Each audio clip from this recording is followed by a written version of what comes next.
Working at the old Hillcrest Hospital, a place shrouded in rumors and eerie tales, was not my first choice for employment. But as a newly graduated nurse with bills to pay, I took what I could get. The hospital, abandoned since the late 90s, had recently been reopened due to a severe shortage of medical facilities in the area. Its history was tinged with scandal, unexplained patient deaths, mysterious disappearances, and stories of ghost sightings which the new administration dismissed as superstitions meant to deter redevelopment. On my first night, I was assigned to the third floor, the old psychiatric ward. The place seemed stuck in time, with its peeling paint and outdated medical equipment still bolted to the floors and walls. The dim, flickering lights in the long corridors did little to alleviate the overwhelming feeling of dread that seemed to pervade the atmosphere. Most of our night shift patients are elderly and settled for the night by 10 p.m., my supervisor had said with a slight unease in her voice that she tried to mask with a smile. It's mostly about monitoring and making sure they're comfortable. As midnight approached, the quietness of the hospital became more pronounced. The soft hum of the outdated air conditioning system was intermittently punctuated by the creaking sounds of the old building settling. I made my rounds, checking on each patient in the dim glow of my flashlight, the main lights being too harsh and disturbing for the sleeping patients. Room 307 was at the end of the hall. As I approached, the temperature seemed to drop, a chill hanging in the air that made the hairs on the back of my neck stand up. I hesitated at the door, which was slightly ajar.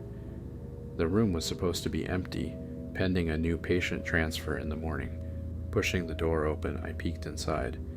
The room was bathed in an eerie moonlight filtering through the grimy window. The bed was neatly made, and nothing seemed out of place, until I heard the whisper. It was soft, almost inaudible. "Help me," it said. So faintly I thought I might have imagined it. I stepped into the room, my heart racing, as I scanned the dark corners. "Hello?" I called out, unsure of whom or what I was expecting to answer. There was no response, just the sound of my own breathing and the distant, muffled noises of the hospital. I was about to leave, chalking it up to my imagination, fueled by the ghost stories I'd heard, when I heard it again. "Help me, please." It was clearer this time, a desperate, hoarse whisper coming from the bathroom. With every ounce of courage I could muster, I moved toward the bathroom, my flashlight beam cutting through the darkness. As I pushed the door open, the light fell on a figure in the corner, the translucent image of a man, emaciated and pale, his eyes wide with terror. I stumbled backward in shock, my mind racing to process what I was seeing. The apparition didn't move or speak again. It just stared at me, its expression one of unspeakable horror and pain. My body acted on instinct. I turned and fled from the room, slamming the door behind me, my heart pounding in my chest. Back at the nurse's station, I tried to calm myself, my mind grappling with logical explanations. Ghosts didn't exist, I told myself.